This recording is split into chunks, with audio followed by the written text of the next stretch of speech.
Okay. Hello. Today we are going to discuss types of accounts and generalizing.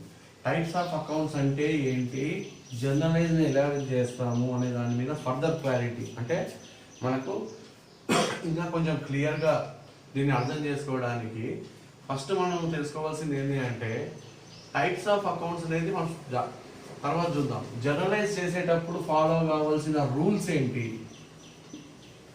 ఈ rules గురించి first మనం మాట్లాడదాం. First rule ఏంటి అంటే ఏ లావాదేవీలు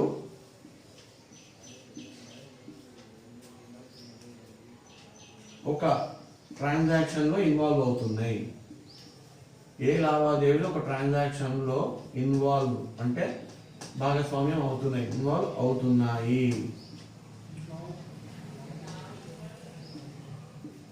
ఇప్పుడు జనరల్గా మనకు ఏ లావాదేవీలు ఒక ట్రాన్సాక్షన్లో ఇన్వాల్వ్ అవుతున్నాయంటే అర్థం ఏంటి, సపోజ్ మనము రెంట్ పే చేసాం లేదా ఒక మన బిజినెస్కు అవసరపడే ఒక ముడి పదార్థాన్ని కొనుక్కున్నాం, రా మెటీరియల్ని కొనుక్కున్నాం. సపోజ్ మనము రా మెటీరియల్ని కొనుక్కున్నాం అంటే మనము ఏదైనా సపోజ్ ఒక వస్తువును తయారు చేయాలి అంటే ఆ ముడి సరుకు మనకు ఖచ్చితంగా ఉండాలి. అట్లాంటి ఉన్న దాన్ని ముడి పదార్థం అంటాం. ఇప్పుడు ఏ బిజినెస్లోనైనా ముడి పదార్థాలు జనరల్గా మ్యానుఫ్యాక్చరింగ్ బిజినెస్ వాళ్ళకి ముడి పదార్థాలు ఎక్కువ అవసరం పడతాయి, అయితే ట్రేడింగ్లో ఉన్న వాళ్ళకి అది ఉపయోగపడవు. ఇప్పుడు పర్చేజ్డ్ అంటే కొన్నాము రా materials for ₹5,000 from Ramesh and company. Ramesh and company దగ్గర నుంచి మనము రా మెటీరియల్స్ కొన్నాము. ఎంత కొన్నాము? 5,000 రూపాయలు కొన్నాము. ఇప్పుడు చూడండి, ఇక్కడ ఏ రెండు లావాదేవీలు ఏ ట్రాన్సాక్షన్లో రెండు అకౌంట్లు ఏమేమి ఉన్నాయి, ఇక్కడ ఏవేవి ఎఫెక్ట్ అవుతున్నాయి. ఇక్కడ మనం ఫస్ట్ పర్చేజెస్ రా మెటీరియల్స్ కొన్నాం అంటే ఫస్ట్ది పర్చేజెస్ కొనుగోలు ఎఫెక్ట్ అవుతున్నాయి. ఆ తర్వాత ఇంకేం ఎఫెక్ట్ అవుతుంది, మన దగ్గర నుంచి పోతుంది ఏంటి, క్యాష్. క్యాష్ ఎంత పోతుంది, 5,000 పోతుంది క్యాష్. ఈ రెండు అకౌంట్స్ మనకి purchase account cash account effect అవుతుంది. అలాగే ఎటువంటి మనకి ట్రాన్సాక్షన్ ఇచ్చినా ఫస్ట్ వాటిని గుర్తుపట్టాలి, ఏ రెండు అకౌంట్ మనకి ఎఫెక్ట్ అవుతున్నాయి అనేది గుర్తుపట్టాలి. సపోజ్ ఇక్కడ పర్చేజెస్ రా materials for ₹5,000 from Ramesh and company అన్నప్పుడు మనం ఏం చేయాలి, purchases account cash account effect అవుతుంది. కానీ ఇది కరెక్టా? కాదు. ఎందుకు కాదు, మనము ఓన్లీ ఫర్ క్యాష్ కొంటే రమేష్ అండ్ కంపెనీ అనేది రాకపోతే మనకి క్యాష్ అకౌంట్ వస్తుంది, ఇది కరెక్ట్. ఇప్పుడు కానీ ఎప్పుడైతే ఫ్రమ్ రమేష్ అండ్ కంపెనీ అన్నామో ఇది ఏం ట్రాన్సాక్షన్ అవుతుంది, అరువు బేరం అవుతుంది. ఎప్పుడైతే పేరు మెన్షన్ చేశానో ఇప్పుడు అది అరువు బేరం అవుతుంది. అరువు బేరం అవుతుంది కాబట్టి అరువు బేరంలో మనం క్యాష్ ఇవ్వం కాబట్టి, అంటే చేసిన వెంబడే ఇవ్వం కాబట్టి ఇక్కడ క్యాష్ అకౌంట్ ఎఫెక్ట్ అవ్వదు. ఇక్కడ ఏం ఎఫెక్ట్ అవుతుంది, రమేష్ అండ్ కంపెనీ మాత్రమే ఎఫెక్ట్ అవుతుంది. మళ్ళీ పర్చేజెస్ అకౌంట్ కూడా ఎఫెక్ట్ అవుతుంది. ఈ రెండు మాత్రమే అవుతాయి. Okay, got it. ఇప్పుడు ఏ లావాదేవీలు ఒక ట్రాన్సాక్షన్లో ఇన్వాల్వ్ అవుతున్నాయి అన్నాం. ఇది ఫస్ట్ పాయింట్ మనం గుర్తుపెట్టుకోవాల్సింది. జనరలైజ్ చేసేటప్పుడు ఫస్ట్ ఇవి గుర్తుపెట్టుకోవాలి. ఇంకో ట్రాన్సాక్షన్ తీసుకుందాం. రెంట్ పెయిడ్ ₹5,000 అన్నాను. ఇప్పుడు చూడండి, ఏం చేశాను, మనం ఒక బిజినెస్ పెట్టుకున్నాం, దాన్ని మంత్లీ రెంట్ కట్టాలి. అది పెట్టుకున్న ప్లేస్ మనం తీసుకున్నాం కాబట్టి రెంటల్ మీద రెంట్ పెయిడ్ ₹5,000. ఇక్కడ ఏమేమి అవుతున్నాయి మనకి ఎఫెక్ట్స్, రెండు ట్రాన్సాక్షన్స్ రెండు లావాదేవీలు ఏముంటాయి దీంట్లో, రెంట్ ఒకటి వస్తుంది అకౌంట్, రెండు అకౌంట్లు ఎఫెక్ట్ అవుతున్నాయి. క్యాష్ ఒకటి వస్తుంది, రెంట్ ఏమో పే చేస్తున్నాము, క్యాష్ ఏమో ఇచ్చేస్తున్నాము. రెంట్ పే చేయడానికి క్యాష్ ఇస్తున్నాము అంటే రెంట్ అకౌంట్ అవుతుంది, తర్వాత క్యాష్ అకౌంట్ అవుతుంది. రెండు అకౌంట్స్ అవుతాయి. ఇలా ప్రతి ట్రాన్సాక్షన్ లో రెండు ఉంటాయి అకౌంట్స్. ఈ రెండు అకౌంట్స్ ఫస్ట్ గుర్తుపట్టాలి. జనరలైజ్ చేసేటప్పుడు ఫస్ట్ మనం గుర్తుపట్టాల్సింది ఏంటి, ఆ అకౌంట్లు ఏమనేది ఫస్ట్ గుర్తుపట్టడం జరగాలి. ఆ తర్వాత రెండో పాయింట్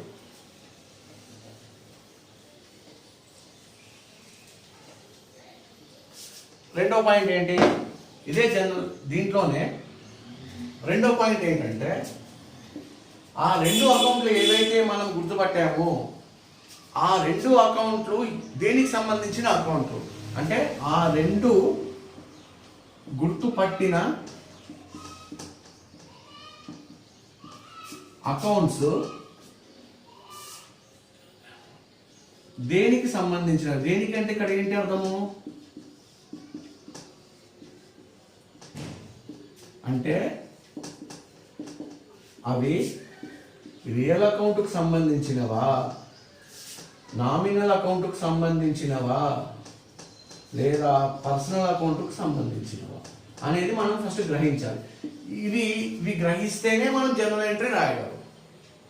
ఇప్పుడు చూడండి, ఇంతకుముందు మనం అన్నాం రెంట్ పెయిడ్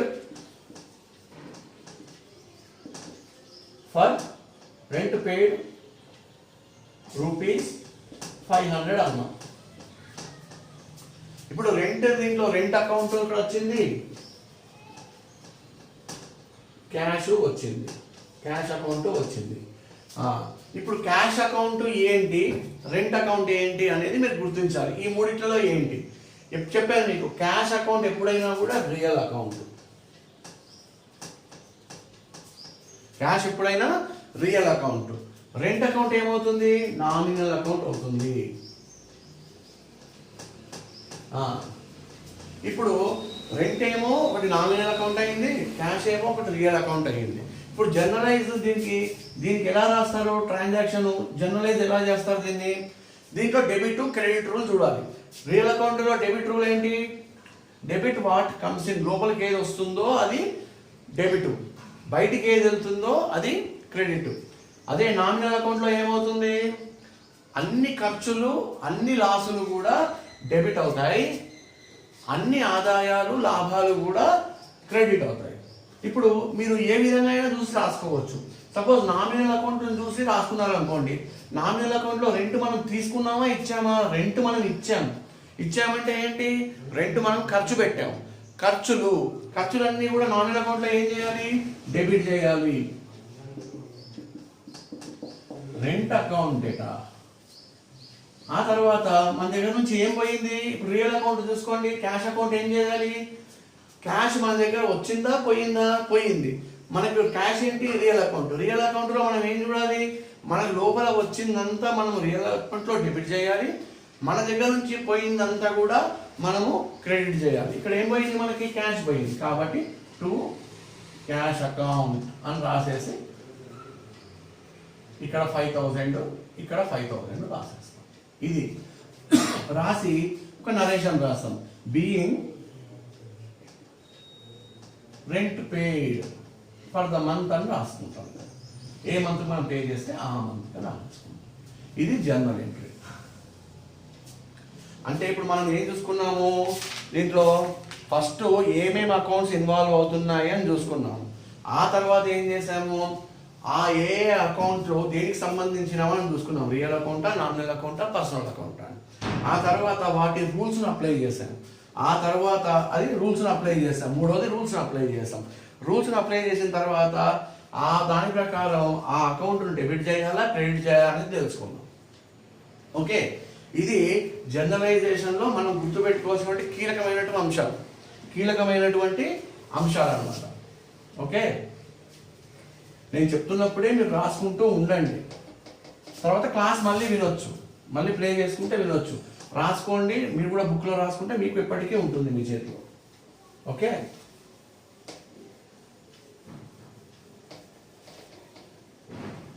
ఇవి జర్నల్ రాసేటప్పుడు మనం తీసుకోవాల్సిన జాగ్రత్తలు, సూచనలు అనుకోండి వీటిని. అయితే ఏ అకౌంట్ ఏంటి అనేది అంటే మనము కొన్ని అకౌంట్స్ డిస్కస్ చేద్దాం. ఓకే, కొన్ని అకౌంట్స్ మనం డిస్కస్ చేద్దాం. మొన్న కూడా కొన్ని అకౌంట్స్ డిస్కస్ చేసాం, అయినా కూడా నేను మొదటి నుంచి మళ్ళీ చేసుకుంటూ వస్తాను. ఎందుకంటే మీరు ఫస్ట్ ఏదైనా ట్రాన్సాక్షన్ ఇచ్చినప్పుడు, లావాదేవీలు ఇచ్చినప్పుడు అందులో ఏ అకౌంట్స్ మనకు ఎఫెక్ట్ అవుతున్నాయని మనం తెలుసుకుంటాం. కాబట్టి జనరల్గా దేనికి సంబంధించింది ఏంటి అనేది మనం ఫస్ట్ చూసుకుందాం. ఇక్కడ ఫస్ట్ది బ్యాంక్ అకౌంట్ అనుకుందాం. Bank account real personal, nominal account. ఈ మూడిట్లలో ఏదవుతుంది చెప్పండి. ఇప్పుడు బ్యాంక్ అకౌంట్ అంటే, బ్యాంక్ అనేది మీకు ఏం చెప్పాను నేను, చట్టం దృష్ట్యా ఒక ఇన్కార్పొరేట్ అయినటువంటి ఒక కంపెనీ. చట్టం పరంగా ఇన్కార్పొరేట్ అయిన కంపెనీ కాబట్టి ఇది పర్సనల్ అకౌంట్ అవుతుంది. పర్సనల్ అకౌంట్లో ఏమవుతుంది, రిప్రజెంటేటివ్ పర్సనల్ అకౌంట్ అవుతుంది. అంటే ఆర్టిఫిషియల్ పర్సన్ అయిన బ్యాంక్ అనేది, కాబట్టి ఇది పర్సనల్ అకౌంట్ అవుతుంది. రెండోది చూడండి, క్యాష్ అకౌంట్. క్యాష్ అకౌంట్లో రియల్ అవుతుందా, పర్సనల్ అవుతుందా, నామినల్ అవుతుందా? క్యాష్ ఎప్పుడైనా రియల్ అకౌంట్ అవుతుంది. ఎందుకు అవుతుంది, అదొక అసెట్ కాబట్టి. ఖచ్చితంగా ఇది రియల్, పర్సనల్, నామినల్లో ఇది రియల్ అకౌంట్ అవుతుంది. మూడవది శాలరీస్ అకౌంట్. ఏమవుతుంది, శాలరీస్ అనేది ఏంటి, రోజువారీ నెలవారీ ఖర్చులు. అంటే మనం ఒక ఆదాయాన్ని సంపాదించాలి అంటే ఒక రెంట్ కానీ, ఒక ఎలక్ట్రిసిటీ బిల్లు కానీ, ఒక వాటర్ బిల్లు కానీ, శాలరీస్ కానీ, వేజెస్ కానీ మనం ఇవ్వాలి. ఇచ్చి ఫస్ట్ మనం ఖర్చు భరించి సేల్ చేస్తాం. సేల్ చేసింది మనకు ఆదాయం. ఆ సేల్ చేయడం కోసము ఇవన్నీ ఖర్చు పెట్టాలి. కాబట్టి వాటి కోసము ఇవి ఖర్చు కావు, కానీ దానికోసం ఇది ఖర్చు అవుతుంది. దీనికి ఇండిపెండెంట్ ఎగ్జిస్టెన్స్ లేదు. అది సంపాదించడానికి దీన్ని ఉపయోగిస్తాం. కాబట్టి ఇది నామినల్ అకౌంట్ అవుతుంది. నామినల్ అకౌంట్ అవుతుంది. అలాగే చూడండి, ఇప్పుడు చూడండి, ఇది శాలరీస్ అవుట్ స్టాండింగ్. అంటే ఇంకా ఇవ్వలేదు. అవుట్ స్టాండింగ్ అంటే ఏంటి అర్థం, సింపుల్గా ఇంకా ఇవ్వలేదు. ఇప్పుడు ఇదేం అకౌంట్ అవుతుంది, శాలరీస్ అవుట్ స్టాండింగ్ అనేది రియల్ అవుతుందా, పర్సనల్ అవుతుందా, నామినల్ అకౌంట్ అవుతుందా? చూడండి, శాలరీస్ అనేది పే చేయాలి, నామినల్ అకౌంట్ అవుతుంది. శాలరీస్ అవుట్ స్టాండింగ్ అంటే ఇంకా ఇవ్వలేదు కాబట్టి ఎవరికి ఇవ్వాలి, ఇది స్టాఫ్కి ఇవ్వాలి. ఎవరికి ఇస్తాం, ఇది మనము స్టాఫ్కి ఇస్తాం. మన దగ్గర పనిచేసే స్టాఫ్కి ఇస్తాం. ఈ స్టాఫ్కి ఇవ్వాలి కాబట్టి, ఇంకా ఇవ్వలేదు కాబట్టి వాళ్ళని గుర్తుపెట్టుకోవాలి. ఎవరికైతే ఇవ్వాలో వాళ్ళని గుర్తుపెట్టుకోవాలి కదా. అందుకు ఇది పర్సనల్ అకౌంట్ అవుతుంది. ఇది ఏ రకమైన పర్సనల్ అకౌంట్ అవుతుంది, రిప్రజెంటేషనల్ పర్సనల్ అకౌంట్ అవుతుంది.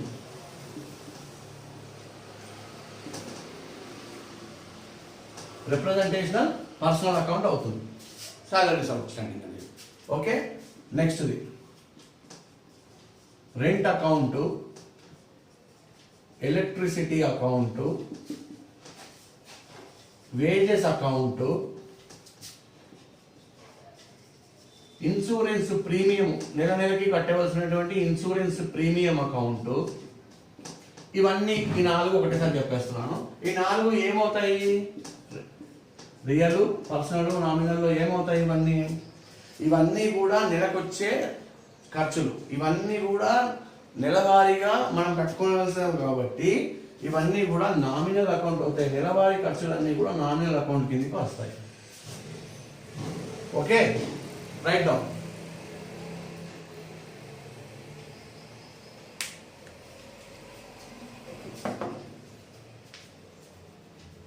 ఓకే,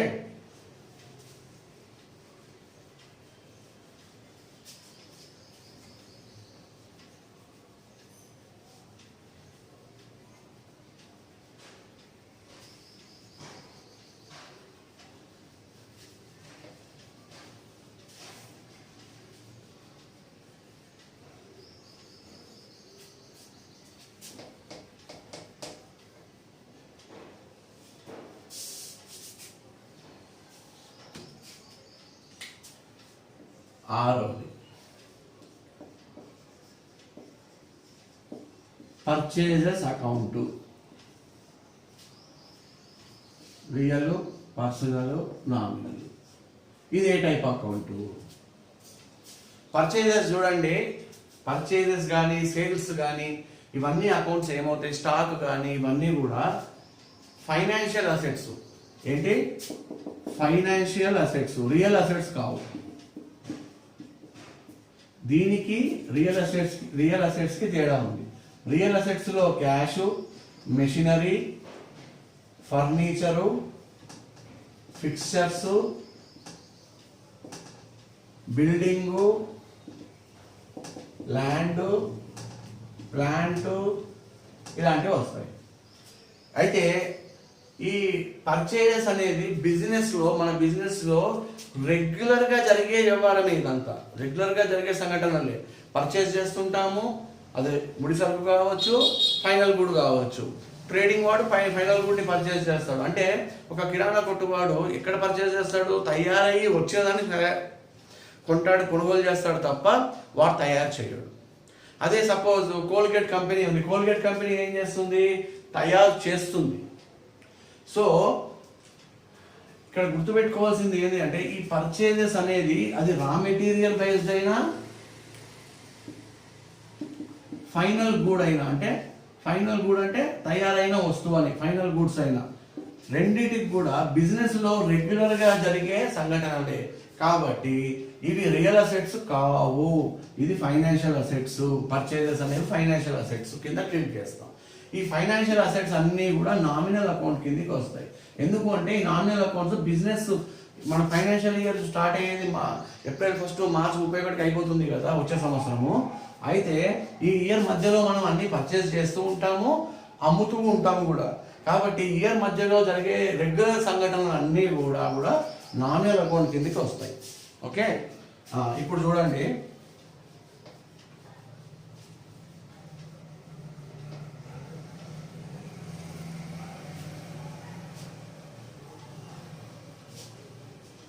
ఇదే ఇప్పుడు చెప్పిందే మీకు మళ్ళీ ఇంకొకటి గుర్తుపెట్టుకోండి. పర్చేజెస్ ఏ విధంగా మనం చేసుకుంటూ వెళ్తామో సేల్స్ కూడా అదే విధంగా చేసుకుంటూ వెళ్తాము. సేల్స్ అకౌంట్ కూడా రియల్, పర్సనల్, నామినల్లో నామినల్ అకౌంట్ కిందకే వస్తుంది. అదే విధంగా స్టాక్ అకౌంట్ కూడా, స్టాక్ అంటే ఏంటి? మన దగ్గర ఉన్న సరుకు విలువ, స్టాక్ కూడా మనకి నామినల్ అకౌంట్లోనే వస్తుంది. ఓకే, ఇప్పుడు చూడండి. ఈ 3 ఇప్పటికే 8 అయ్యాయి.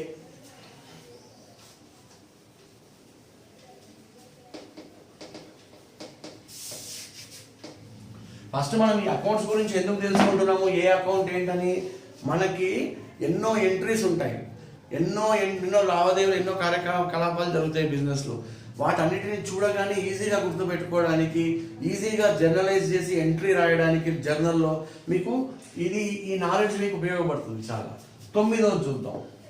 9వ ఏంటి? ల్యాండ్ అనుకుందాం. ల్యాండ్ అకౌంట్ అనేది ఏంది? ఖచ్చితంగా ఇది రియల్ అకౌంటే. Real, personal, nominal real account కిందకి వస్తుంది. అదేవిధంగా ప్లాంట్ రియల్ అకౌంట్ కిందకి వస్తుంది. అలాగే మెషినరీ అంటే యంత్ర సామాగ్రి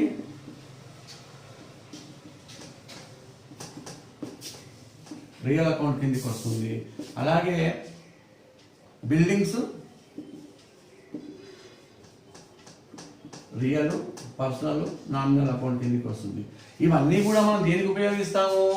మనం ఒక ఫ్యాక్టరీయో ఏదో ఒక వ్యాపారం చేసేటప్పుడు వీటిని ఉపయోగిస్తే అప్పుడు వస్తుంది ఇది. నేను బిల్డింగ్ ఇంటికి కొనుక్కున్నాను అంటే అది మారిపోతుంది. అప్పుడు నీ వ్యాపార కలాపాలకు ఉపయోగించే వాటికి మాత్రమే ఇవన్నీ వర్తిస్తాయి. మీరు ఇంటికి సొంతంగా నేను ల్యాండ్ కొనుక్కుంటాను, నేను బిల్డింగ్ కొనుక్కుంటాను అంటే అప్పుడు కూడా అది రియలే మీ బుక్స్లో, ఇంటి బుక్స్లో. కానీ బిజినెస్ బుక్స్లో కాదు. బిజినెస్ వేరు, మన సొంతం వేరు.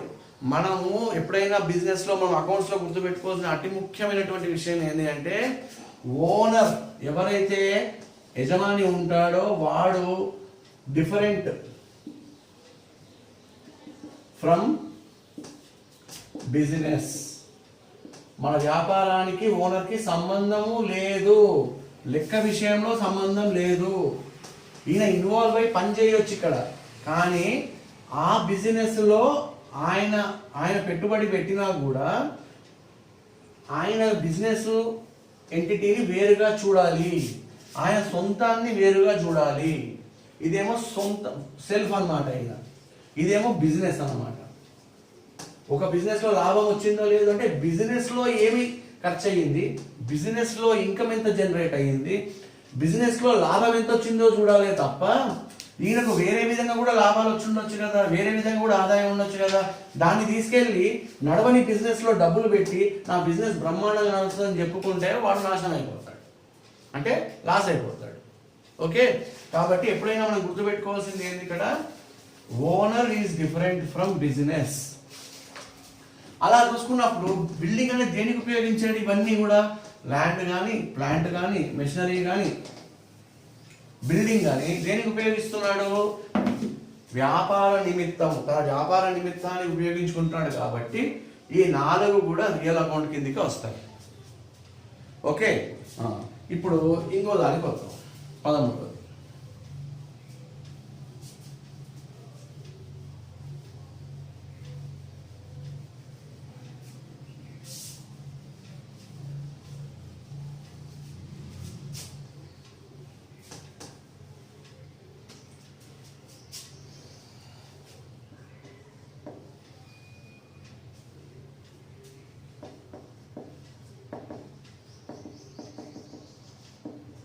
Reliance Industries Limited, Airtel Limited, Vodafone Limited, Bata India Limited, Hindustan Lever Limited, ఇవన్నీ ఇలాంటి కంపెనీలు లేదా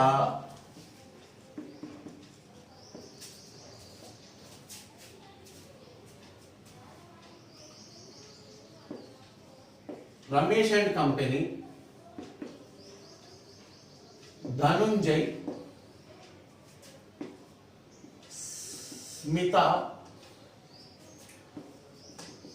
Niharika, Jyothi chicken centre,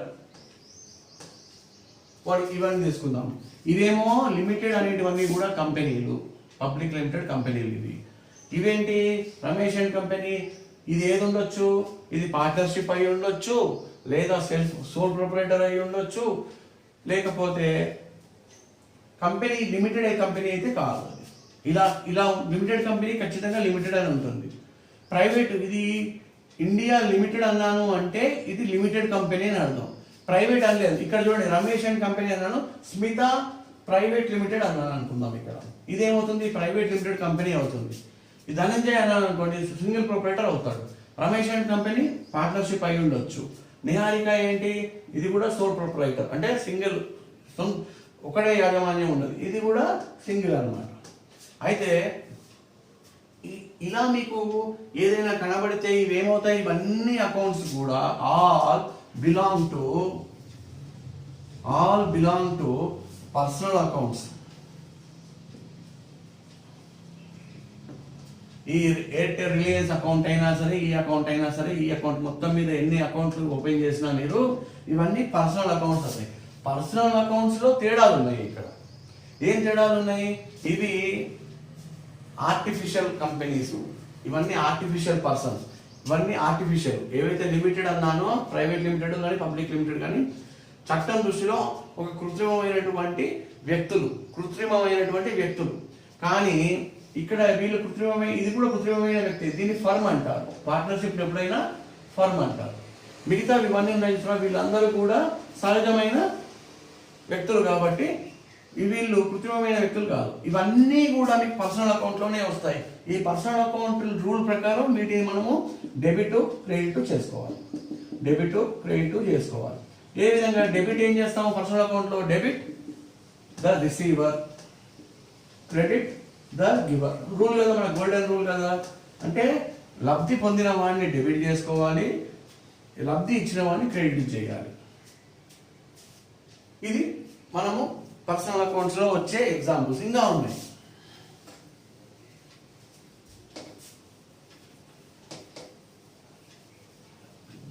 This class is very much important to understand the basics. ఇక్కడ నేర్చుకున్నదే మీకు అడ్వాన్స్ దాంట్లో చాలా ఉపయోగపడుతుంది. అక్కడ లేకపోతే స్టక్ అయిపోతారు. ఎక్కడైనా ఎంట్రీస్ రాయాలనుకున్నా కూడా, లెడ్జర్ పోస్టింగ్ లో కానీ ఎక్కడైనా కూడా మీరు ఫర్దర్గా ఏం నేర్చుకోవాలన్న అకౌంటెన్సీలో ఇవి రాకపోతే యు ఆర్ బ్లాంక్ అని అర్థం, మీకు ఏమి రాదు అని కూడా అర్థం. సో బాగా కాన్సన్ట్రేట్ చూడండి, మళ్ళీ మళ్ళీ చూడండి, డౌట్ వస్తాయి. సో ఇప్పుడు ఇంకొక ఐటెం తీసుకొస్తాను, 15 16 ఏదో ఒక నెంబరు.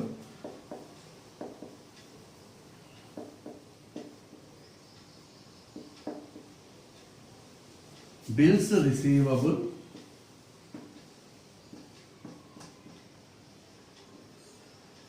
Bills payable. ఇది చూడండి, ఇక్కడ బిల్స్ రిసీవబుల్ అంటే ఏంటి, బిల్స్ పేయబుల్ అంటే ఏంటి? బిల్స్ రిసీవబుల్ అంటే మన ఒక వ్యాపార సంస్థ ఇంకొక వ్యాపార సంస్థకో ఇంకొకరికో మనము సరుకులను అమ్మాం అనుకుందాం, వాళ్ళ నుంచి మనము ఒక బిల్లు జనరేట్ చేసి వాళ్ళకి పంపిస్తాం, వాళ్ళు దాన్ని డిస్కౌంట్ చేస్తారు.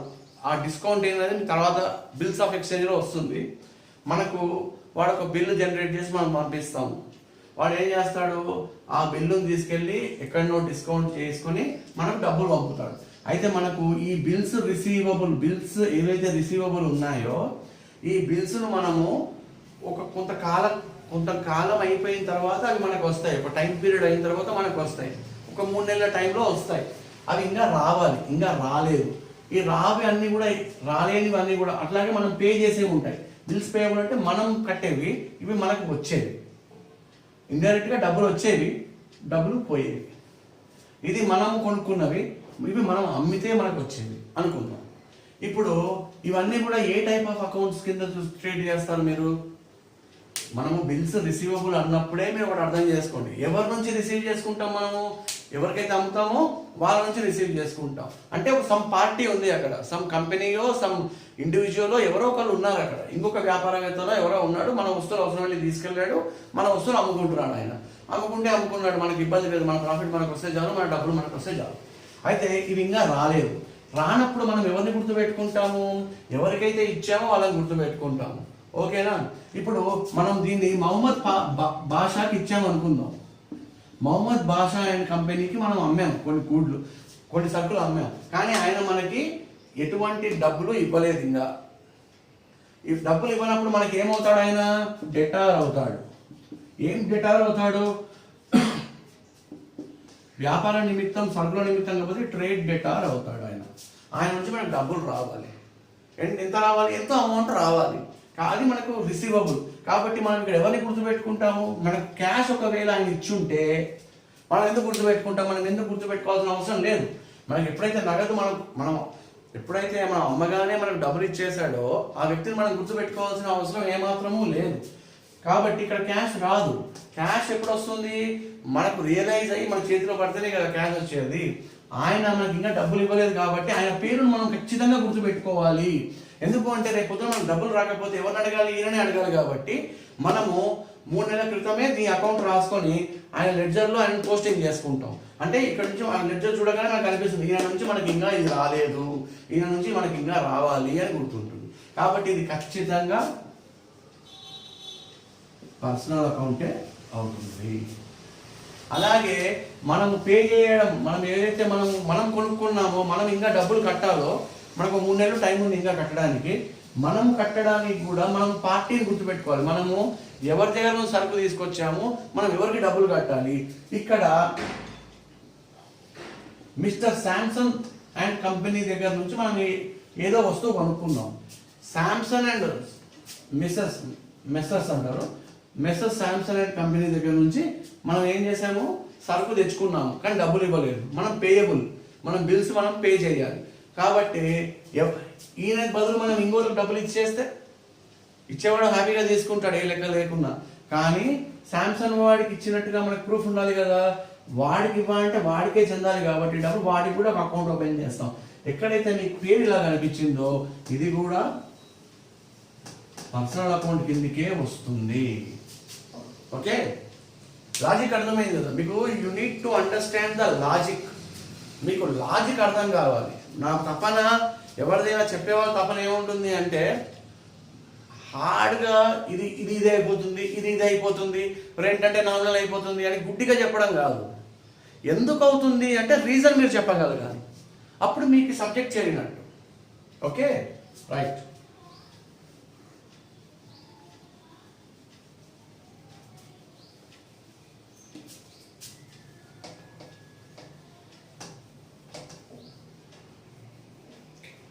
ఆ వై అనేది మీకు కల్టివేట్ చేసుకోవాలి మీరు. ఎందుకు ఇది చేస్తున్నాం, ఎందుకు చేస్తున్నాం, what is the purpose, what is the objective of learning, మనం ఎందుకు నేర్చుకుంటున్నాం. లెర్నింగ్ ఆబ్జెక్టివ్స్లో ఇవన్నీ వస్తాయి. మీకు ఎందుకు నేర్చుకుంటున్నాం అనేది ఫస్ట్ మీరు తెలుసుకోగలిగితే ఏమి నేర్చుకుంటున్నారు, అది నేర్చుకున్నది మన లెర్నింగ్ ఆబ్జెక్టివ్కి కన్సిస్టెన్సీ ఉందా లేదా అనేది మీకు అర్థమవుతూ ఉంటుంది. Okay, next one.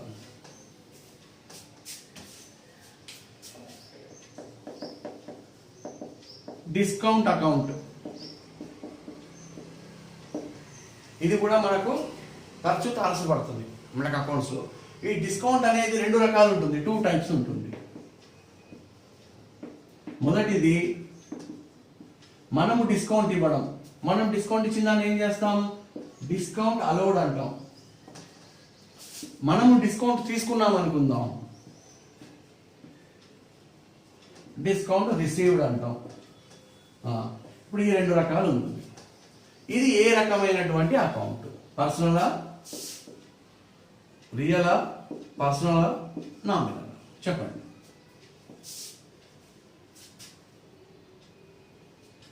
ఏదవుతుంది?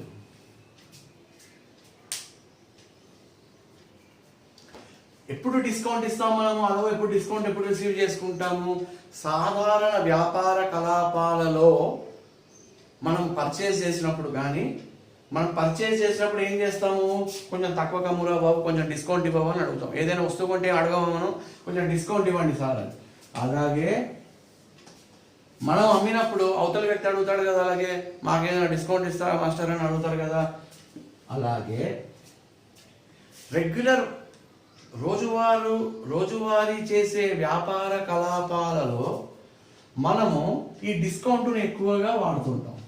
రోజువారీ చేసేది ఏదైనా ఏదొస్తుంది, నామినల్ అకౌంట్ అవుతుంది. Okay, yes. దెన్ ఇంకొకటి,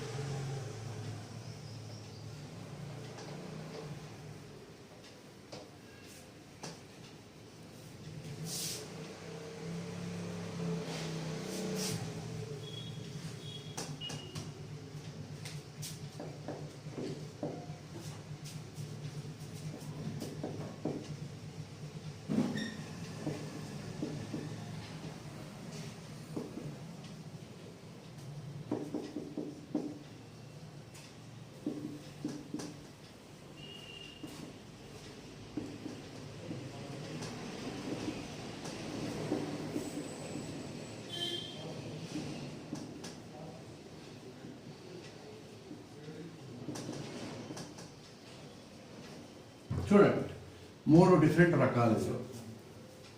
ఏంటి? Insurance premium. First insurance premium అంటే ఏంటి? డిగ్రీ ఫస్ట్ ఇయర్కి వచ్చారు, మీకు తెలియాలి. తెలియకపోయినా I will explain you again, no problem. Insurance premium prepaid. మన ఫోన్లో ప్రీపెయిడ్ కదా వేయించుకుంటున్నాను కూడా రెగ్యులర్గా. Okay. Insurance premium outstanding అంటే, అవుట్ స్టాండింగ్ అంటే బాకీ, ఇంకా కట్టాలి అని అర్థం అన్నమాట. ప్రీపెయిడ్ అంటే ముందుగా చెల్లించామని అర్థం, ముందుగానే చెల్లించాం. ప్రీమియం అంటే ఏంటి? నెలకు కట్టవలసినటువంటి ఒక అమౌంట్. ఇప్పుడు ఏదైనా ఇన్సూరెన్స్ మనం కడితే ఎల్ఐసి పాలసీ ఉంటుంది, మనం ఇన్సూరెన్స్ ప్రీమియం కడతాం, 3 నెలలకో 6 నెలలకో కట్టేస్తూ ఉంటాం. అట్లా కట్టేదాన్ని ప్రీమియం అంటాం. అంటే మనం ఎంత కట్టవలసిందో దాన్ని 3 నెలలకు డివైడ్ చేసో 6 నెలలకు డివైడ్ చేసో ఇంత కట్టాలండి మీకు అని ఇంటికి నోటీసో ఫోన్కు మెసేజో పెడతాడు. అది ప్రీమియం అనమాట. ఒకవేళ ఇటువంటి ప్రీమియం ఉన్నప్పుడు, ప్రీమియం ప్రీపెయిడ్ ఉన్నప్పుడు అంటే ముందుగానే చెల్లించాలి, వచ్చే సంవత్సరంది కూడా ఇప్పుడే చెల్లించేసి వచ్చే క్వార్టర్ది కూడా ఇప్పుడే చెల్లించేస్తే అది ప్రీపెయిడ్ అవుతుంది. అదే మనము ఈ నెలలో కట్టవలసింది కూడా కట్టలేదు, ఇంకా ఈ సంవత్సరంలో కట్టవలసింది కూడా కట్టలేదు అంటే అది బాకీ అవుతుంది. అవునా? ఇప్పుడు చెప్పండి, ఇప్పుడు ఇది ఉంది, ఇన్సూరెన్స్ ప్రీమియం ఉంది, ఇది రియల్ అకౌంట్ అవుతుందా, పర్సనల్ అకౌంట్ అవుతుందా, నాన్ రియల్ అకౌంట్ అవుతుందా? ఏదవుతుంది ఇది? ఇన్సూరెన్స్ ప్రీమియం ఏ అకౌంట్ అవుతుంది? రియల్ అకౌంటా, పర్సనల్ అకౌంటా, నాన్ రియల్ అకౌంటా? చూడండి, మనం ఏమనుకున్నాము, అన్ని ఖర్చులు అన్ని లాసులు నాన్ రియల్ అకౌంట్ అవుతాయి. రోజువారీ ఖర్చులు, నెలవారీ ఖర్చులు అన్నీ కూడా నాన్ రియల్ అకౌంట్ అవుతాయి. ఇది ఇన్సూరెన్స్ ప్రీమియం అనేది ఎప్పుడు రికరింగ్, అంటే ఎప్పుడు ప్రతి నెల ఒకసారి కట్టిన మళ్ళీ నెక్స్ట్ మంత్ కూడా కట్టవలసి వస్తుంది. అది మెచ్యూరిటీ ఎప్పుడో 15 ఏళ్ళకి అవుతుంది. ఎవ్రీ మంత్ మాత్రం మనం కట్టాలి. కాబట్టి ఇది నామినల్ అకౌంట్ అవుతుంది. ఇన్సూరెన్స్ ప్రీమియం నామినల్ అకౌంట్ అవుతుంది. మరి ఇదేమవుతుంది? Next one insurance premium prepaid అన్నాను, అంటే ముందుగానే చెల్లించేసాను. ఇదేమవుతుంది? అరే ఇదేంటి, ఇప్పుడు ఇదేమో నామినల్ అకౌంట్, ఇది కూడా నామినల్ అకౌంట్ అవుతుందా? అవ్వదు. ఎందుకు అవ్వదు? ఇక్కడ ప్రీపెయిడ్ అన్నాను. ప్రీపెయిడ్ అన్నప్పుడు మనం ఎవరికి కట్టాము? సపోజ్ ఎల్ఐసి ఉంది, జిఐసి ఉంది, కొటాక్ మహీంద్రా ఉంది, ఇన్ని కంపెనీలు ఉన్నాయి ఇన్సూరెన్స్ బిజినెస్ లో, చాలా కంపెనీలు ఉన్నాయి. ఇంకా అయితే ఐసిఐసిఐ ప్రుడెన్షియల్ ఉంది, LIC, GIC general insurance corporation, LIC ఏమో లైఫ్ కి, జిఐసి ఏమో జనరల్ ఇన్సూరెన్స్ బిజినెస్ కి అగేన్స్ట్ ఫైర్, థెఫ్ట్ ఇట్లాంటి వాటికి, కొటాక్ మహీంద్రా ఉంది, ఐసిఐసిఐ ప్రుడెన్షియల్ ఉంది. ఇవన్నీ కూడా ఇన్సూరెన్స్ బిజినెస్ లో ఉన్నాయి. ఎప్పుడో నెక్స్ట్ టర్మ్ కట్టవలసింది నేను ఇప్పుడే కట్టేస్తే డబ్బులు ఎక్కడ పోయాయంటే, దీనికైతే కట్టేసాం, దీనికి మళ్ళీ ఎక్స్ట్రా డబ్బులు కట్టేసాం. ఎక్స్ట్రా డబ్బులు కట్టేస్తే ఏమైంది? మనం గుర్తు పెట్టుకోవాలి ఎవరికి కట్టాము అనేది. నేను అన్నింటిలో పాలసీ ఉంది నాకు. నేను దేనికి కట్టాను? ప్రీపెయిడ్ మేడ్ టు జిఐసి అంటాను. అంటే నేను జిఐసి కట్టాను కానీ వీటికి కట్టలేదు, అంటే ఈ జిఐసి కట్టేసాను కాబట్టి మళ్ళీ కట్టనక్కర్లేదు. కాబట్టి ఈయన నేను గుర్తు పెట్టుకోవాలి. ఇప్పుడు ఈయన కట్టేది ఉంది, ఈయన కట్టేది ఉంది, ఈయన కట్టేది ఉంది, కానీ నేను కట్టింది ప్రీపెయిడ్ ఎవరికి కట్టాను? ఏ అమౌంట్ కట్టాను? జిఐసికి సంబంధించిన అమౌంట్ కట్టాను. కాబట్టి నాకు ఇవన్నీ మిగతా పాలసీస్ వేరే వేరే ఉన్నా కూడా నేను ఈయనను గుర్తుపెట్టుకోవాలి, కట్టేసింది గుర్తుపెట్టుకోవాలి. కాబట్టి ఈ పార్టీని గుర్తుపెట్టుకోవాలి. కాబట్టి ఇది పర్సనల్ అకౌంట్ అవుతుంది. అలాగే సేమ్ ఇదే అవుట్ స్టాండింగ్ మనం ఎవరికి కట్టాలో ఇందులో మనం ఈ ముగ్గురికి కట్టేసాం. జిఐసికి సపోజ్ ఇందులో ఈ మూడు కట్టేసాం, ఐసిఐసిఐకి మాత్రం కట్టలేదు. అంటే ఈ మంత్ మనం కట్టవలసింది మనం కట్టలేదు, ఐసిఐసిఐ ప్రుడెన్షియల్కి మనం కట్టవలసి బాకీ ఉంది. కాబట్టి నేను బాకీ ఉన్నామని గుర్తుపెట్టుకోవాలి కదా, అందుకే ఐసిఐసిఐ ప్రుడెన్షియల్ని గుర్తుపెట్టుకోవాలి. కాబట్టి ఆయనను తీసుకొస్తాను, కాబట్టి ఆయన కూడా పర్సనల్ అకౌంట్ కిందకే వస్తాడు, కాబట్టి పర్సనల్ అకౌంట్. ఓకే, అర్థమైందా మీకు? రైట్ రైట్ చూసుకోండి. మళ్ళీ ఏ డౌట్ ఉన్నా వాట్సాప్ గ్రూప్లో పెట్టండి. ప్రీవియస్ డౌట్స్కి ఒక్కరు కూడా డౌట్స్ ఎవరు పెట్టలేదు ప్రీవియస్ క్లాసెస్కి. ఓకే, డౌట్ పెట్టండి, క్లారిటీ తీసుకోండి. మన ఫండమెంటల్స్లోనే ఉన్నాము, ఇంకా కొన్ని ప్రాబ్లమ్స్ చేసేది ఉంది. రిప్రజెంట్ ప్రాబ్లమ్స్ కొన్ని చేస్తాను నేను, కొన్ని మీకు ఇస్తాను హోంవర్క్, మీరు చేయాలి అవి.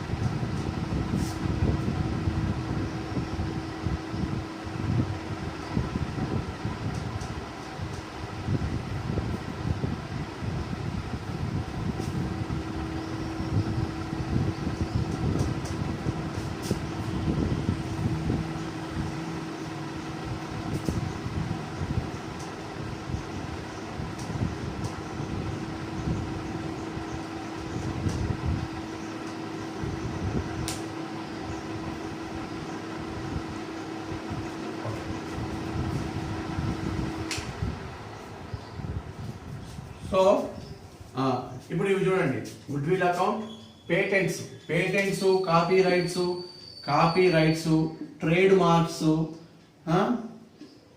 ఆ తర్వాత గుడ్ విల్ అకౌంట్, ఇవన్నీ కూడా ఒక కోవకు చెందినవి. ఇప్పుడు దీంట్లో మీకు గుడ్ విల్ అకౌంట్ ఆల్రెడీ రాస్తాను పైన. గుడ్ విల్ అకౌంట్ ఏమవుతుంది? రియలా, పర్సనలా, నామినలా? చూడండి, గుడ్ విల్ అంటే ఏంటి? మంచి పేరు బిజినెస్ కలిగి ఉండడం ఒక ఆస్తి, అది కూడా ఒక ఆస్తియే, అవునా కదా?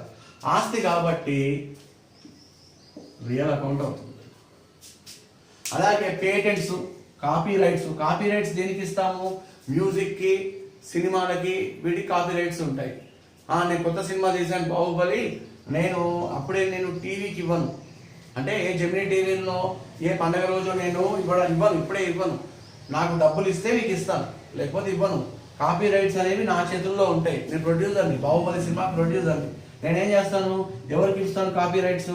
ఎవరైతే డబ్బులు ఇస్తారో వాళ్ళకే ఇస్తాను. జెమినీ టీవీకి ఇస్తే జెమినీ టీవీకి ఇస్తాను, ఈ టీవీకి ఇస్తే ఈ టీవీకి ఇస్తాను, మా టీవీకి ఇస్తే మా టీవీకి ఇస్తాను. అయితే ఇవన్నీ హక్కులు. ఈ హక్కులు 20 years వరకు ఉంటాయి జనరల్గా. పేటెంట్స్ కానీ కాపీ రైట్స్ కానీ జనరల్గా ఎన్ని సంవత్సరాలు ఉంటాయి? 20 సంవత్సరాలకు రైట్స్ ఉంటాయి వాళ్ళకి అమ్ముకోవడానికి. 25 సంవత్సరాల తర్వాత ఓపెన్ సోర్స్ అయిపోతుంది. ఓకే, ఓపెన్ సోర్స్ అంటే ఎవరైనా వాడుకోవచ్చు డబ్బులు పేమెంట్ లేకుండా. అయితే వీళ్ళకందరికీ ఏంది, ఇది కూడా ఒక ఆస్తియే కదా బిజినెస్లో. సపోజ్ నా బిజినెస్ ఉంది, మన బిజినెస్ వాడికి మన బిజినెస్లో మనము పెద్ద ఆర్గనైజేషన్ మనది. మనం ఫ్యూచర్లో ఏం అవసరం వస్తుందో అని రీసెర్చ్ అండ్ డెవలప్మెంట్ కింద ఒక సెక్షన్ని పెట్టాము. వాడు మన కంపెనీ తరఫున ఒక కరోనాకు మందు అనుకున్నాడు. కరోనాకు మందు అనుకుంటే మనకి ఎంతో ఖర్చు అయింది దాని మీద పేటెంట్స్ హక్కులు మనవి. మనం రిజిస్టర్ చేయించుకున్నా మనకి పేటెంట్స్ హక్కులు వచ్చాయి. ఇప్పుడు మనం మాత్రమే ఈ మందును అమ్మగలం, వేరే వాడు అమ్మడానికి లేదు. అప్పుడు న్యాచురల్గా మనకి లాభాలు వస్తాయి కదా. అప్పుడు ఏమైంది, ఇది రియల్ అయిందా, పర్సనల్ అయిందా, నాన్ అయింది? ఇది నిజమైన ఆస్తియే కదా, రియల్ అకౌంట్. ఓకే, ఇప్పుడు బ్యాడ్ డెట్స్ చూడండి. బ్యాడ్ డెట్స్ ఏమవుతుంది? బ్యాడ్ డెట్స్ అంటే ఏంట్రా బాబు, ఇది పెద్ద పెద్ద టర్మ్స్, మేము ఎప్పుడు ఇంతవరకు ఇనని పదాలు చెప్తున్నారు సారు. కన్ఫ్యూజ్ కాకండి, క్లాస్ రిపీటెడ్గా వినండి, మీకే అర్థమవుతుంది. బ్యాడ్ డెట్స్ అంటే ఏంటి? అప్పులు. బ్యాడ్ డెట్స్ అంటే ఏంటి అంటే చెడ్డ అప్పులు, అంటే అవి మళ్ళీ రావు అని అర్థం. పోయాయి అంతే. ఎప్పుడో మీరు ఒక ఫ్రెండ్కో ఎవరు తెలిసిన వాడికో 1,00,000 రూపాయలు ఇచ్చారు, లేకపోతే 10,000 ఇచ్చారు, 5,000 ఇచ్చారు అనుకుందాం. 5 సంవత్సరాలు అయింది, 3 సంవత్సరాలు అయింది వాడి ఇవ్వక, మీకు ఇస్తాడు అనే నమ్మకం లేదు. దాన్ని ఏం చేస్తారు? లాస్ కింద చూపించుకుంటారు, అంతేనా? లాస్ కింద చూపించుకుంటారే కదా, లాసే కదా అది మనకి. లాసే కాబట్టి అన్ని లాసెస్, అన్ని ఖర్చులు మనం దేంట్లో చూపించుకుంటాం? నామినల్ అకౌంట్లో చూపించుకుంటాం. కాబట్టి ఇది నామినల్ అకౌంట్.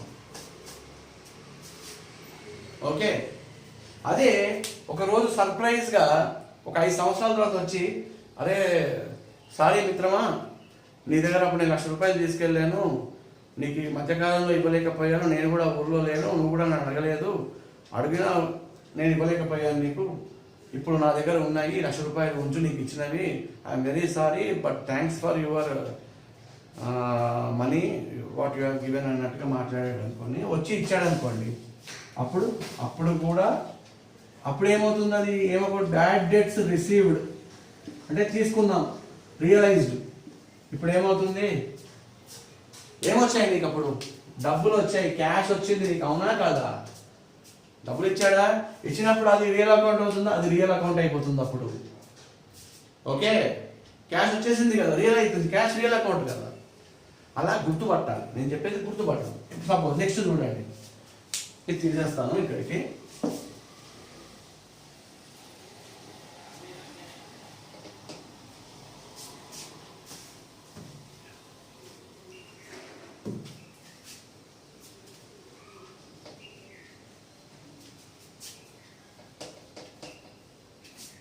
చూడండి, క్యాపిటల్ అకౌంట్.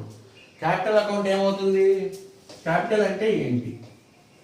ఇంతకుముందే చెప్పాను మీకు. క్యాపిటల్ అంటే పెట్టుబడి. ఫస్ట్ మన భాషలో పెట్టుబడి. ఏదైనా వ్యాపారం ప్రారంభించాలంటే ఏం పెట్టాలి? మనం పెట్టుబడి పెట్టాలి. పెట్టుబడిని ఏ విధంగా పెట్టచ్చు? మనము నగదు రూపంలో పెట్టచ్చు, వస్తు రూపంలో పెట్టచ్చు, ఇంకా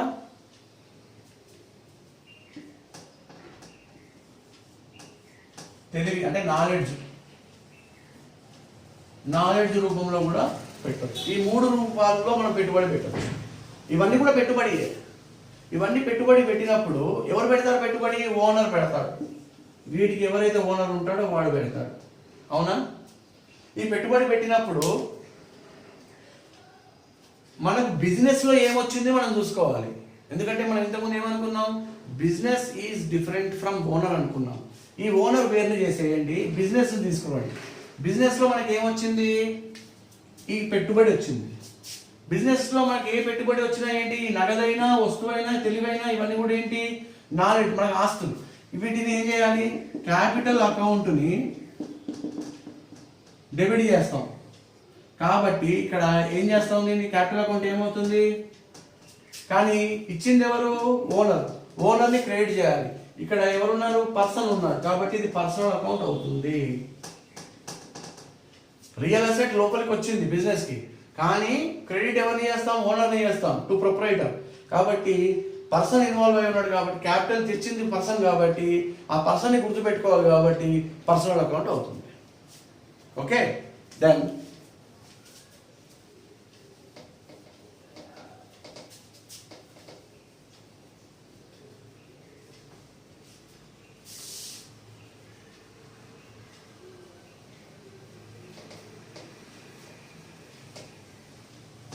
బ్యాంక్ ఓవర్ డ్రాఫ్ట్. అసలు ఓవర్ డ్రాఫ్ట్ అంటే ఏంటి? ఇప్పుడు మీరందరూ ఇప్పుడు పిల్లలు 12వ తరగతి చదువుకొని, ఇంటర్మీడియట్ చదువుకొని మీరు వచ్చారు. కొంచెం ఈ టర్మ్స్ అన్ని కూడా కొంచెం టఫ్, స్టార్టింగ్ టఫ్ అనిపిస్తాయి అంతే. మనకు వచ్చే 3 సంవత్సరాల్లో మీకు అన్ని అలవాటు అయిపోతాయి. సార్ ఇంతేనా ఇంతేనా ఇంతేనా, ఇదే ఇదే ఇదే అని చెప్పేస్తారు. స్టార్టింగ్ కాబట్టి చాలా జాగ్రత్తగా వినండి, మళ్ళీ మళ్ళీ వినండి, వీడియో ప్లే చేసుకోండి, వినండి. Over draft is nothing but, suppose మీకు ఒక అకౌంట్ ఉంది. అమ్మ తల్లి సుహాసిని,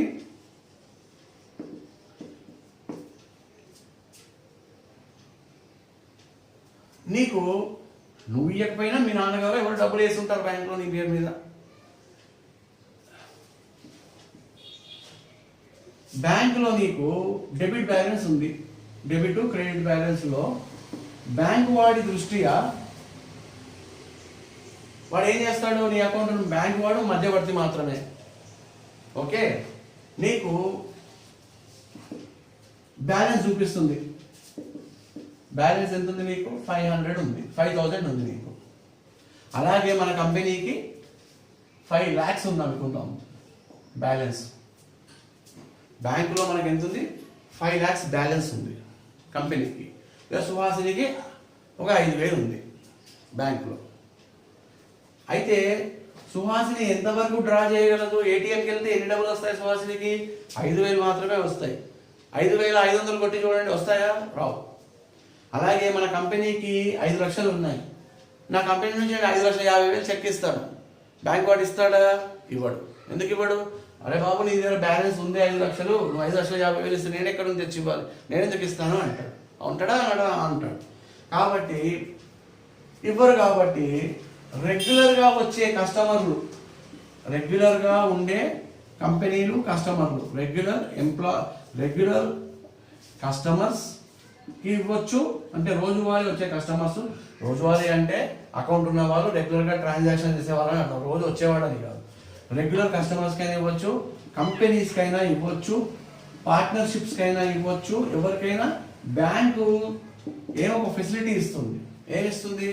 బాబు, నీ దగ్గర టెంపరీగా అంటే తాత్కాలికంగా నీ అకౌంట్లో డబ్బులు లేకపోయినా నువ్వు మా దగ్గర నుంచి చాలా రోజుల నుంచి మా కస్టమర్గా ఉన్నావు కాబట్టి నేను మీకు ఒక 3 లక్షల లిమిట్ వరకు ఓవర్ డ్రాఫ్ట్ ఇస్తాను అంటుంది. ఎంత? 3 లక్షలు. అంటే మా కంపెనీకి ఇప్పుడు 5 లక్షలు ఉన్నాయి, ఇంకా 3 లక్షల దాకా నేను ఖర్చు పెట్టుకోవచ్చు, డబ్బులు లేకున్నా సరే బ్యాంకులో. ఆ తర్వాత బ్యాంక్ దాని మీద కొంచెం వడ్డీ ఛార్జ్ చేసి తీసుకుంటుంది. ఒక టైం లిమిట్లో చెప్తుంది, ఫస్టే ఇంత లోపల చెల్లించాలి అని. దాన్నే ఓవర్ డ్రాఫ్ట్ అంటాం. Okay, bank over draft. అయితే మనకు ఈ బ్యాంక్ ఓవర్ డ్రాఫ్ట్ అకౌంట్ అనేది రియలా, పర్సనలా, నామినలా? ఏదవుతుంది? ఓవర్ డ్రాఫ్ట్ అనేది బ్యాంక్ అకౌంట్ మనకు ఒకటే బ్యాంక్లో, ఎస్బీఐలోనే ఉండనవసరం లేదు కదా. ఐసిఐసిఐలో ఉండొచ్చు, యాక్సిస్లో ఉండొచ్చు, యూనియన్ బ్యాంక్లో ఉండొచ్చు, పంజాబ్ నేషనల్ బ్యాంక్లో ఉండొచ్చు. పెద్ద పెద్ద కంపెనీస్ అన్నింటిలో ఉంటాయి అకౌంట్స్. అప్పుడు ఈ ఓవర్ డ్రాఫ్ట్ అనేది మనం ఎక్కడి నుంచి తీసుకున్నాము? సపోజ్ ఒక 5 లక్షల ఓవర్ డ్రాఫ్ట్, 3 లక్షల ఓవర్ డ్రాఫ్ట్ వాడేసాం. ఏ బ్యాంక్ తీసుకున్నాము? ఎట్లా చెప్తాము? మనకి ఇన్నింటి దగ్గర అకౌంట్ ఉంది. ఎవడిచ్చాడు మనకు 3 లక్షలు అంటే రేపు చెప్పగలగాలి కదా. చెప్పగలిగినప్పుడు ఏ బ్యాంక్ నుంచి తెచ్చుకున్నాం, ఇన్ని అకౌంట్స్ ఉన్నాయి మన దగ్గర, దీంట్లో మనకి ఎవరు ఇచ్చాడు, ఎస్బీఐ ఇచ్చింది అనుకుందాం, ఎస్బీఐని గుర్తుపెట్టుకోవాలి కదా. కాబట్టి ఇలా ఒక ఎస్బీఐ అనేది ఏంటి, ఒక కృత్రిమమైనటువంటి చట్టబద్ధంగా ఉన్నటువంటి సంస్థ కదా, కృత్రిమమైన వ్యక్తి కదా, దీన్ని గుర్తుపెట్టుకోవాలి. కాబట్టి ఇది పర్సనల్ అకౌంట్ అవుతుంది. ఈ పర్సనల్ అకౌంట్లో ఏ అకౌంట్ అవుతుంది, రిప్రజెంటేటివ్ పర్సనల్ అకౌంట్ అయిపోతుంది. ఓకే, రిప్రజెంటేటివ్ పర్సనల్ అకౌంట్ అవుతుంది. అలాగే ఈ అమ్మాయి సంవత్సరం ఏవైతే 5,000 ఉన్నాయో ఈ అమ్మాయి దగ్గర, ఈమెకి ఒక 10,000 ఇస్తుంది ఓవర్ డ్రాఫ్ట్ లిమిట్ అనుకున్నాం. ఆమెకు కూడా ఇలానే ఇన్ని బ్యాంకుల్లో అకౌంట్ ఉంది అనుకున్నాం. పంజాబ్ నేషనల్ బ్యాంక్లో నుంచి వాడు ఇచ్చాడు 10,000. ఈమెను గుర్తుపెట్టుకోవాలి కాబట్టి ఇది కూడా పర్సనల్ అకౌంటే అవుతుంది, రిప్రజెంటేటివ్ పర్సనల్ అకౌంటే అవుతుంది. ఓకే, బ్యాంక్ అనేది మనకి మధ్యవర్తిత్వం. సపోజ్ మన ఆఫీస్ ఇది, మన గవర్నమెంట్ పోనీ అనుకుందాం, గవర్నమెంట్ ఆఫ్ ఆంధ్రప్రదేశ్ అనుకుందాం. జీతం ఎక్కడ పడుతుంది, మనకి బ్యాంక్లో పడుతుంది. బ్యాంక్ వాడు ఏం చేస్తాడు, మనకి యాక్చువల్గా మనకి ఏమొస్తుంది, జీతం పడితే ఏటీఎం ద్వారా క్యాష్ డ్రా చేస్తున్నామా, క్యాష్ డ్రా చేస్తున్నాం. గవర్నమెంట్ ఏం చేస్తుంది, డబ్బుని పంపుతుంది, బ్యాంకుకు పంపుతుంది, బ్యాంక్ మనకి ఇస్తుంది. ఇప్పుడు మన బుక్స్లో రాసుకోవాలి అంటే, సపోజ్ నేనున్నాను, నా శాలరీలో నా బుక్లో నేను రాసుకోవాలంటే ఏం చేస్తాను, నాకు ఏమొచ్చింది, రియల్ అకౌంట్ వచ్చిందా లేదా, రియల్ అకౌంటా కదా, రియల్ క్యాష్ అకౌంట్ నా బుక్లో రాసుకుంటాను. నా బుక్లో గుర్తుపెట్టుకోండి, cash account data to salary అని రాసుకుంటాను. నాకు శాలరీ వచ్చినట్టు నా బుక్లో నేను రాసుకుంటాను. బ్యాంక్ కూడా ఏం రాసుకుంటాడు, గవర్నమెంట్ ఏం రాసుకుంటుంది, ఇక్కడ శాలరీ ఇచ్చింది కదా, దానికి ఖర్చు అయింది కదా, శాలరీ అకౌంట్ డేటా టు ఎవరికి, నా పేరేంటి, టు రామచంద్రరావు అని రాసుకుంటుంది. మరి బ్యాంక్ వాడు ఏం చేస్తాడు, బ్యాంక్ వాడు మధ్యవర్తిత్వం వహిస్తాడు. కాబట్టి ఈయన బుక్స్లో ఏం రాసుకుంటాడు, బ్యాంక్ వాడు ఏం రాసుకుంటాడు, బ్యాంక్ వాడి క్యాష్ పోయిందా వచ్చిందా, పోయింది, చేతిలో నుంచి పోయింది, బ్యాంక్ వాడు క్యాష్ ఇస్తున్నాడు, మనకి అలో చేస్తున్నాడు. అంటే ఏం చేసుకుంటాడు, వీడు కూడా salary account data to cash credit అవుతుంది. బ్యాంక్ వాడు వాడి వెబ్సైట్ నుంచి మనకు మెసేజ్ పంపుతాడు. ఏం పంపుతాడు, cash is credited to your account అని నాకు పంపుతాడు. ఇక్కడ అంటే వాడి దృష్టిలో క్యాష్ అనేది క్రెడిట్ అవుతుంది, ఎవరికి, మన అకౌంట్లో. కానీ మన బుక్స్లో మనం ఏం అవుతుంది, మనకు మాత్రం డెబిట్ అవుతుంది. మనం రాసుకునే బుక్లో మనకు డెబిట్ అవుతుంది. అంటే ఎవడి బుక్ వాడు రాసుకుంటాడు, ఈయన బుక్ ఈయన రాసుకుంటాడు, ఈయన బుక్ అకౌంట్ బుక్ ఈయన రాసుకుంటాడు, ఈయన అకౌంట్ ఈయన రాసుకుంటాడు. అందుకే మనం అకౌంట్స్ వేసేటప్పుడు ఎప్పుడైనా మన ఏదైతే కంపెనీ గురించి మనకు క్వశ్చన్ అడిగాడో ఆ కంపెనీని మన కంపెనీ అనుకొని, మన కంపెనీలో క్యాష్ వస్తే డెబిట్, క్యాష్ పోతే క్రెడిట్, ఆ విధంగా చేసుకుంటాం. మన కంపెనీని దృష్టిలో పెట్టుకొని అది personal account, real account, non account చూసుకొని డెబిట్ క్రెడిట్ రూల్స్ ఫాలో అయ్యి జనరల్ ఎంట్రీ రాసుకుంటాం. జనరల్ ఎంట్రీ రాయడం రాకపోతే చాలా ఇబ్బంది పడతారు తర్వాత ఫ్యూచర్ క్లాసెస్లో. ఏ టాపిక్ అర్థం అవ్వదు, అర్థమైనా మీరు అకౌంట్ చేయలేరు, జనరలైజ్ చేయలేరు దాన్ని. ఏదో గుడ్డిగా కొన్ని తప్పులు రాసి కొన్ని కరెక్ట్ రాసి కొన్ని ఎంట్రీస్ కరెక్ట్ ఉంటే పాస్ అయిపోతారు. కానీ that is not complete knowledge and true knowledge. True knowledge రావాలి అంటే ఫండమెంటల్ స్ట్రాంగ్ ఉండాలి, ఫర్దర్గా కూడా బాగా చదవాలి. Okay, so we will meet in the next class. Okay, fine, done.